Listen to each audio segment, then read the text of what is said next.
Je revois ça comme étant une préparation à ce que je vis maintenant. Parce que pour moi, le combat n'est pas fini.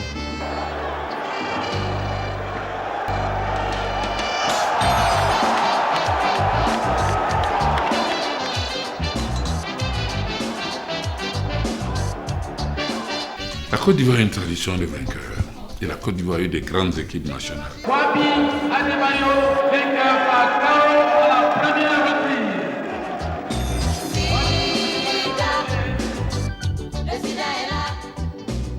Wabi Spider, je me demandais à l'époque comment il arrivait à concilier sport et vie de famille et musique et tout ça, mais il a su allier les trois. Cela, c'est pas des commentaires. Le sport, c'est la santé et le sport, c'est la vie.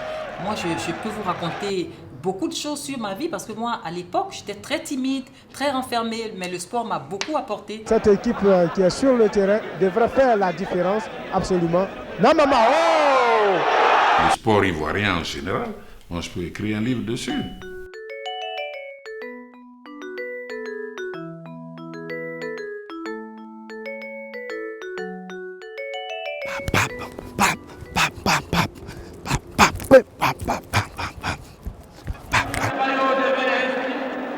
Le champion de Côte d'Ivoire, la catégorie des plumes. La Bible dit, Dieu connaît la fin des choses avant même les commencements. C'est-à-dire, il termine l'action et puis vous met en œuvre comme acteur pour réaliser ce que lui, il a déjà terminé.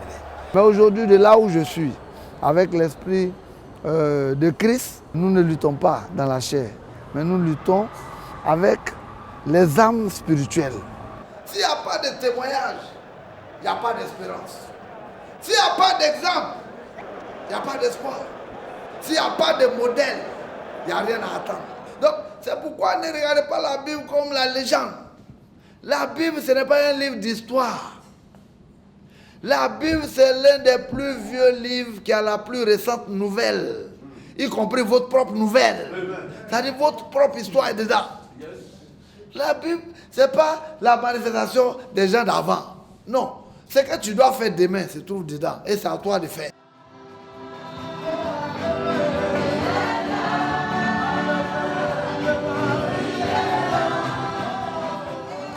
Je remercie Dieu pour le passé que j'ai eu. Mais j'apprécie beaucoup plus et je lui rends grâce pour la vie qu'il m'a donnée et pour le futur glorieux que je vois se dessiner devant moi. Alors donc, les choses passées sont passées. Nous sommes à la maison, on est dans l'intimité familiale. Vous avez Madame Wabi, ça fait plusieurs décennies que ça dure. Nous avons des grands-enfants, nous sommes des grands-pères, des grands-parents. Allô, allô. C'est un combat prévu en 8 reprises. Le deuxième combat international. J'ai été secrétaire général adjoint de la Fédération ivoirienne de boxe. Je n'ai pas boxé, mais j'ai connu de très bons boxeurs. J'ai été footballeur, j'ai été rugbyman, j'ai été handballeur, j'ai été volleyeur, j'ai été international d'ailleurs. On était les premiers karatékas à Shotokan. J'ai joué au tennis, j'ai fait du sport auto. J'étais copilote de Turco. J'ai même fait Paris-Abidjan en voiture. Tout ça, on faisait du sport. Nous, en ce moment-là, on ne cherchait pas. On ne cherchait pas à avoir de l'argent, on ne cherchait pas. C'était peut-être la gloire. Wabi, c'est nous qui l'avons amené à la boxe. Il est venu à la télévision, il travaillait avec Cassie, il avait des cassettes, bon. Et puis nous, on a vu, déjà Adjamé, il était... Et comme on est tous enfants d'Adjamé, on l'a poussé vers la boxe, il a fait une carrière brève peut-être, et une très bonne carrière.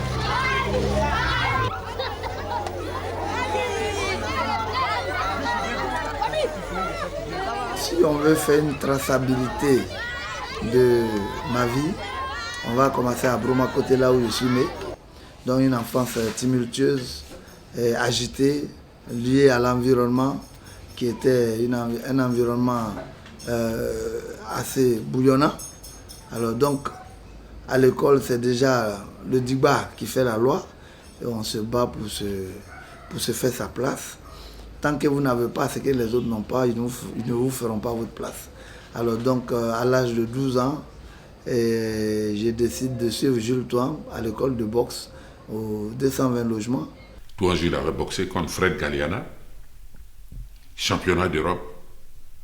Et le journal avait écrit l'œil droit pétillant de malice et l'œil gauche complètement fermé. Fred Galiana devient champion d'Europe devant Touan Jules.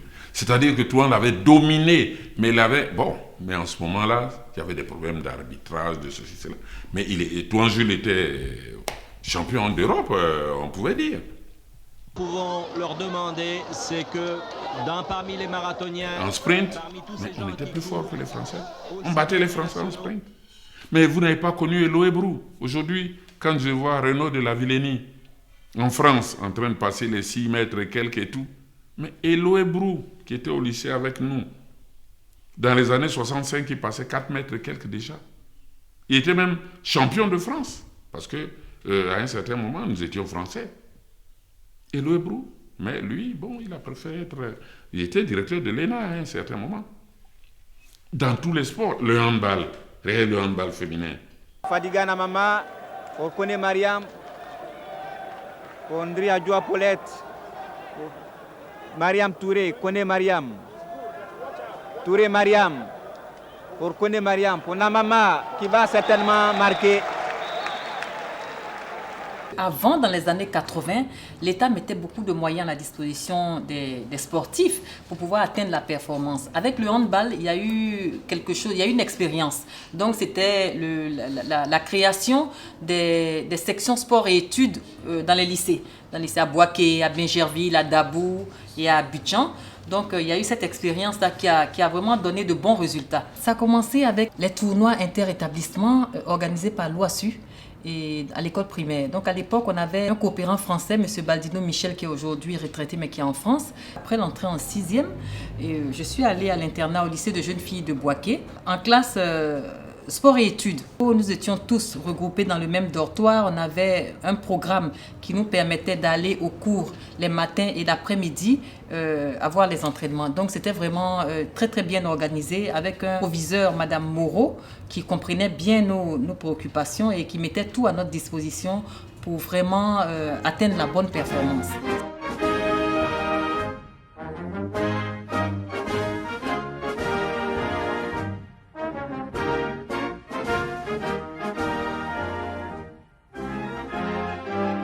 Elles étaient championnes d'Afrique et elles représentaient Air Afrique, leur sponsor, mais qui ne leur donnait rien. Et c'est moi qui ai été trouver Baldino pour lui dire, écoute Baldino, il ne vous donne rien, moi je vais vous trouver un sponsor. C'est comme ça que j'ai vu Abinader. Et qu'Abinader a pris ces filles-là, Bonbon Diamo, et elles ont gagné un tas de trophées. Au Touré Mariam, on connaît Mariam qui va partir shooter. Avec l'équipe d'Abinader, nous avons remporté 3 titres au niveau africain. La Coupe d'Afrique des clubs champions à Dakar en 81, en 83 à Brazzaville et en 84 encore à Dakar. Donc 3 fois championne d'Afrique, c'est parti de Boaké. Nous avons constitué encore l'équipe de l'AS Abinader, mais plutôt à Abidjan. Une année après, M. Abinader a eu quelques problèmes de santé. Nous sommes tous allés à la SEC d'Abidjan pendant 1 an et ensuite à l'Africa. Donc il faut dire que c'est à l'Africa que nous avons fait toutes nos armes. Nous avons remporté 14 trophées africains et c'est parti de là. Même le handball masculin. Il y a beaucoup de gens qui ne savent pas ici que le plus grand gardien de handball de Côte d'Ivoire, c'est le général Koulibaly. Il ne le dit même pas, il n'en parle même pas.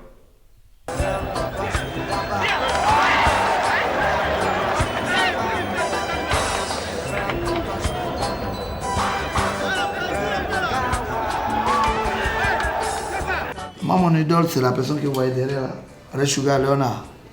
Lui, il a été révélé à Montréal, au championnat des Jeux Olympiques de 1976. Et après les Jeux Olympiques, où il a été champion olympique, il est devenu professionnel. Il avait une parfaite organisation. Il avait un bon coaching. Il avait un bon groupe de management qui ont monté une entreprise véritable autour de lui. Donc, je me suis inspiré de son modèle. Et c'est comme ça qu'on a monté mon team. Nous boxions sur le site qui était appelé Le boxing club de Treichville, Central Boxing Club de Treichville. C'était un hall, comme une salle de cinéma, et dedans nous boxions. Après 1981, on a cassé le boxing club de Treichville pour susciter le palais des sports. Nous avons fait 3 années de chômage.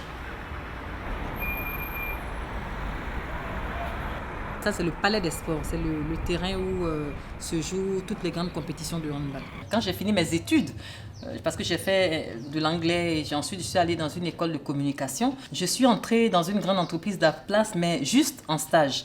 Et ensuite, mon premier poste au niveau de l'administration, c'était le poste de chargé d'études au cabinet du ministère des Sports, avec le ministre Dibi. C'est le ministre Dibi qui m'a recrutée pour la première fois, c'était en 91, quand j'ai fini mes études. Je suis entrée au ministère des Sports en tant que chargée d'études.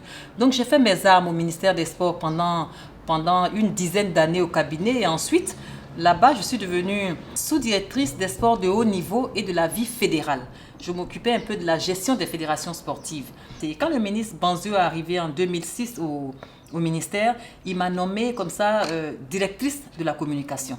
J'étais directrice d'un département avec des sous-directions et j'ai géré la communication globale du ministère. Et ensuite, après le ministère des Sports, nous sommes allés au ministère du Commerce avec le ministre Banzio. Il était ministre du Commerce pendant 2 ans. Donc, je l'ai suivi au ministère du Commerce juste pour changer un peu. Parce que j'étais sportive, ministère des Sports, il fallait changer un peu pour avoir de l'expérience. J'étais au ministère du Commerce et le président de la Confédération africaine de handball, M. Mansouro Arimou, qui est du Bénin, il m'a appelé pour pouvoir me confier le poste de directrice exécutive de la Confédération africaine de handball qui a son siège à Abidjan. Dans le ghetto, il n'y a pas de place pour les fainéants.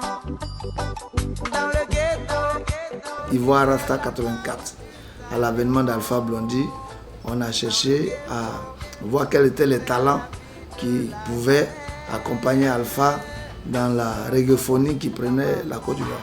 Et moi, j'avais été donc plébiscité au thème de ce concours Ivoire Rasta. J'ai gagné le premier prix de reggae de Côte d'Ivoire en 84. Dans cette même année, j'ai fui champion de Côte d'Ivoire de boxe professionnelle.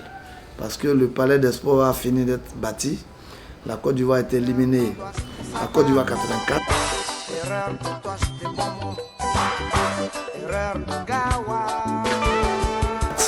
Et on lance les jeunes boxeurs dont moi je faisais partie en professionnel. Donc aux côtés de Marie Konaté, Jean-Marie Emebe, Kilimanjaro, nous boxions à chaque gala. Donc de 84 jusqu'à 88, j'ai gravi tous mes échelons en boxe. Je suis champion de Côte d'Ivoire chaque année et je boxe maintenant contre des Européens. Je boxe contre Louis Machuca, je boxe contre Blanco Raphaël qui était champion d'Europe et c'est un Belge. J'ai frappé aussi le champion de France, Franck Itouchen, le 28 février 1981. Ça, c'était au Central Boxing Club de Treichville.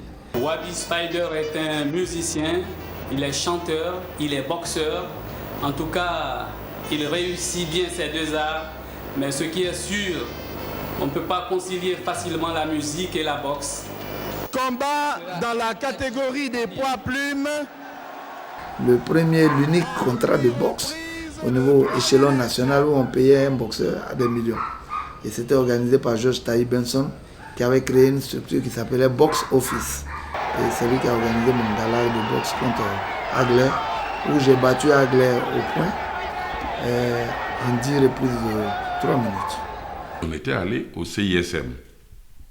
Le sport militaire était puissant en ce moment-là. Donc on va à Florence, on arrive là-bas. La compétition commence. Le javelot, on voyait un nègre qui lançait le javelot, mais vraiment, et qui était en tête du concours. Alors, les gens pensaient que c'était un Américain ou bien... Mais vraiment, on n'avait jamais pensé à Costa d'Avorio. Et puis, vers la fin du concours, on demande, on dit, il vient de Costa d'Avorio. Costa d'Avorio, c'est quoi ça? Alors, on dit, mais leur drapeau, c'est comme on cherche. On dit, ils ont un journaliste ici. Et j'étais le seul qui était parti. On vient me trouver, c'est quelle couleur? Je donne la couleur. On me dit, mais on le place comment? Je leur dis. Mais les Italiens sont très forts. En 10-15 minutes, on avait déjà un drapeau ivoirien, orange, blanc, vert. On me dit, mais et l'hymne national. J'ai dit, mais je n'ai pas de cassette sur l'hymne. On m'a dit, vous savez chanter l'hymne national? J'ai dit oui. Alors, on m'amène un magnéto.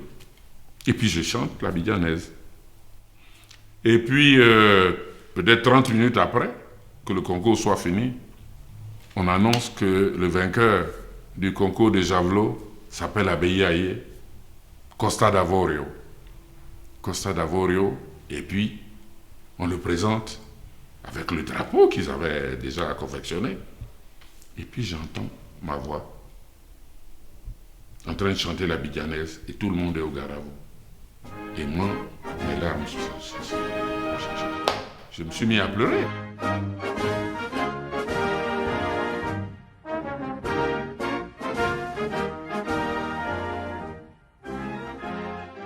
Au milieu des années 70, Laurent Pokou est un des joueurs les plus performants du championnat de France. Capable d'inscrire 4 buts dans une seule rencontre, comme ici face à Rouen en août 1975, l'Ivoirien a totalisé 50 buts en 75 rencontres sous les couleurs du Stade Rennais. Et aujourd'hui à la retraite, Laurent Pokou est actuellement membre actif de la Fédération de football de Côte d'Ivoire. Les autres sont des artisans, Pokou c'est un artiste. Si on parle ainsi de Pokou, c'est parce que, à mon avis, et je pense que c'est l'avis de beaucoup d'Ivoiriens, d'Africains, et même de ceux de France qui ont vu jouer, du monde même. Parce que Pokou a été avant-centre de l'équipe du monde. Donc, Laurent, c'est lui qui a fait connaître le football ivoirien. C'est quand il est parti en France les gens ont vraiment vu. Vous vous rendez compte? Un petit nègre qui arrive, qui joue tellement bien qu'on l'appelle le duc de Bretagne. Un footballeur d'exception. Laurent Pokou est considéré comme le meilleur joueur africain, le meilleur footballeur étranger opérant en France actuellement. À lui seul, il fait et le spectacle et souvent le résultat. J'ai été surpris que les Pokou, les Calais, les Dey Maurice, il y a eu tellement de grands joueurs.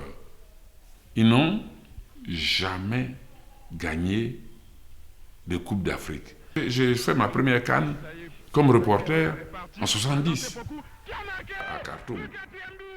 Nous avons joué contre le Soudan où on gagnait et puis on se qualifiait pour la demi-finale, où on perdait, ou même si on faisait match nul, on revenait à Abidjan. À 30 secondes de la fin, au moment où je disais nous sommes éliminés, je vois Calais qui a la balle. Il donne à Pokou. Et puis j'entends Calais crier « Centre, centre !» Pokou centre. Taï, qui n'avait jamais marqué de but de la tête, à sa tête et au fond des filets. Mais ce n'est plus moi qui ai annoncé aux Ivoiriens qu'on avait gagné le match. Hein. C'est le reporter camerounais qui est venu annoncer. Moi, j'étais sur le terrain. J'étais sur le terrain. C'est la passion, c'est peut-être pas bon que j'ai été sur le terrain, mais on était assis au bord du terrain pour le transmettre. Beaucoup de gens ne le savent pas. Mais il est champion du monde. Comme entraîneur, il a entraîné l'équipe de Côte d'Ivoire des journalistes et nous avons gagné la première Coupe du monde des journalistes. Nous avons joué la finale devant 10 000, 15 000 personnes à Souston, en France. Mais simplement, les trois quarts étaient venus pour venir voir Laurent Pokou. Pour venir voir qui on appelait l'empereur Baoulé. Pour venir voir qui était le duc de Bretagne. Alors vous voyez. Une nouvelle contre-attaque du côté des Ivoiriennes. Namama Fadiga qui va certainement scorer. Nous sommes allés au Nigeria et nous avons remporté la Coupe d'Afrique. Et au retour, le général Gueye, qui était le chef d'État, a bien voulu nous recevoir et nous faire beaucoup de cadeaux. Et tout ça. Vraiment, c'était un honneur pour nous. Donc là, je lui remettais le trophée. Et c'est à cette occasion-là que j'ai été nommé de façon exceptionnelle inspecteur de la jeunesse et des sports pour service rendu à la nation. C'est la première fois que Mohamed Ali est arrivé à Abidjan. C'est une icône de la boxe mondiale. Donc c'était un honneur pour nous de faire la photo avec lui. Je suis là, j'étais capitaine d'équipe, donc je suis là, je portais le trophée. Notre troisième Coupe d'Afrique des clubs champions remportée avec l'Africa Sport en février 1997. à l'arrière-plan l'avion de l'État de Côte d'Ivoire qui allait nous chercher à Cotonou. À Bouaké, quand on a remporté pour la 3e fois notre médaille, mais vraiment toute la ville de Bouaké était mobilisée. On était sur un car, on a fait le tour de la ville et c'était vraiment bien. C'était vraiment bien. C'était vraiment bien. On était fiers. C'est ce que les sportifs demandent. On n'a pas toujours besoin d'argent, mais au moins la reconnaissance de l'État. On en a besoin. Ça me fait mal au cœur quand je parle de C.A. Robinson, parce qu'il m'a empêché d'être champion du monde. Si C.A. avait été champion du monde de boxe, moi, reporter, j'aurais été champion du monde aussi, puisque je retransmettais les matchs. En 90, je suis à une mission. J'ai été invité par la CRTV au Cameroun. Je pars au Cameroun avec Yves Zobo Junior, Baïs Pinto, Tchala Moana, avec Consti Eka. À midi, je passe à la télé. Le soir, je reçois la visite d'un homme de Dieu. Je ne connais pas. Mais il est en même temps dirigeant sportif, président du Diamant Football Club de Yaoundé. Moi, je ne connais pas. Le monsieur qui me dit, il m'a vu à la télé et Dieu lui a parlé que je serais son serviteur. Bien entendu, je lui ai dit qu'il s'était trompé. Parce que moi, j'étais un musicien de reggae, chantre de Bob Marley, adepte de la philosophie rastafarienne. Et après notre spectacle à la CRTV, bizarrement, on va à l'avion prend tout le monde sauf moi. Je retourne à l'hôtel et je reçois la visite de cet homme de Dieu-là pendant 3 jours. Il me fallait attendre 3 jours pour avoir un autre avion. Et pendant 3 jours, le monsieur il vient avec moi, il m'offre une Bible. Mes bagages étaient partis chez Abidjan, il m'achète des vêtements. Et chaque soir, il vient m'exhorter, il m'apprend la parole, il m'apprend la Bible. Donc ça, c'était le premier contact physique. Beaucoup d'années après, c'est-à-dire 8 ans de résistance et de refus, de 90 à 98, c'est mon épouse qui va rencontrer Christ et c'est elle qui va aller à l'Institut biblique, là où je suis aujourd'hui enseignant. Et cette mission venait d'arriver en Côte d'Ivoire. Et à la remise de leur diplôme, je suis invité. Et là, je fais une rencontre directe avec la parole de Dieu. C'est le temps d'appliquer les mystères du royaume pour détruire les misères de la vie. J'accepte le Seigneur et je suis né de nouveau. Je fais donc l'Institut biblique du Buisson Adam, où je sors avec ma licence en théologie. En juin 2004, je suis ordonné pasteur. Je suis formateur de formateurs. La Bible dit, dans Ésaïe chapitre 33, au verset 24, il dit, aucun habitant du village, du pays ne dit, je suis malade. Bon, tel que vous avez un petit symptôme, vous dites, ah, je suis malade. Hein? Vous vous appropriez la maladie. Et des fois, vous particularisez ça. Moi, mon mal de tête, là, c'est pas comme pour toi. Hein? Parce que moi, quand ça vient, c'est 7 jours. Tout n'est pas rose dans la vie des anciens sportifs de haut niveau. Tout n'est pas rose parce qu'on arrive à côtoyer aussi certains sportifs qui n'ont pas pu s'insérer dans la société, mais qui ont été néanmoins de grands sportifs de renom, notamment des footballeurs. Quand moi j'étais au ministère des Sports, je recevais souvent quelques anciens sportifs, quelques footballeurs, quelques handballeurs, mais la vie n'est pas rose pour eux. Dieu merci, aujourd'hui, l'État a décidé de les prendre en compte. L'État a décidé de s'occuper des sportifs de haut niveau qui ont mouillé le maillot pour la nation. Donc je pense que c'est une très bonne chose. Il faut encourager nos sportifs. Ceux qui étaient un peu déçus, ceux qui ne voulaient pas que leurs enfants fassent du sport ou rien que le football, parce que pour les autres sports, il n'y a rien. Mais pour ceux qui bénéficient de cette manne présidentielle-là, vraiment, nous bénissons le Seigneur parce que ça dignifie la vie de ces anciens-là. Parce qu'ils n'ont pratiquement pas de ressources et ça c'est bienvenu. Maintenant, on ne va pas juger les gens. On ne va pas juger les gens. Il y en a qui sont plus de ce monde. Il y a Maurice Cissé qui est là. Il y a Boiseau Andrien. Mais vraiment, beaucoup vivent dans les difficultés. Et c'est vraiment dommage qu'on en soit là. C'est ce qui a fait Au football, il y a d'autres qui sont venus après et qui n'avaient pas, il faut le reconnaître, qui venaient jouer au football mais qui n'avaient pas de niveau sur le plan scolaire et universitaire, mais qui étaient bons footballeurs et qui, après, sont restés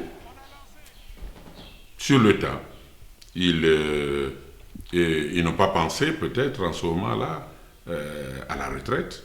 Celui qui refuse de planifier sa vie a planifié son échec. Au niveau de la boxe, on recrutait et on a toujours recruté dans le ghetto.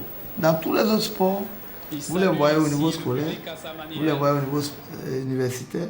Donc, en définitive, vous avez des cadres de la société qui sont compétents intellectuellement et aussi qui sont compétents dans la discipline qu'ils ont choisi de gérer. J'ai cru qu'en tant que boxeur, on peut gagner des millions. J'en ai gagné. On m'en a empêché, j'ai arrêté. Je viens en tant que président, je dis on peut faire des champions. Et ils pourront vivre décemment et avoir des millions de ça. On m'en empêche. Mais au moins, j'aurais osé. Je sors d'une famille modeste. Aujourd'hui, je ne suis pas riche. C'est vrai que je suis riche en relations, mais je ne suis pas riche, je ne roule pas sur de l'or. Je vis modestement ma vie et je ne m'en plains pas parce que je sais que je mange à ma faim, je m'occupe de mes enfants, je paye les études de mes enfants avec mon mari qui est du milieu du sport. En tout cas, on s'investit énormément pour le bonheur de nos enfants parce qu'il faut bien les encadrer, il faut avoir du temps pour sa famille.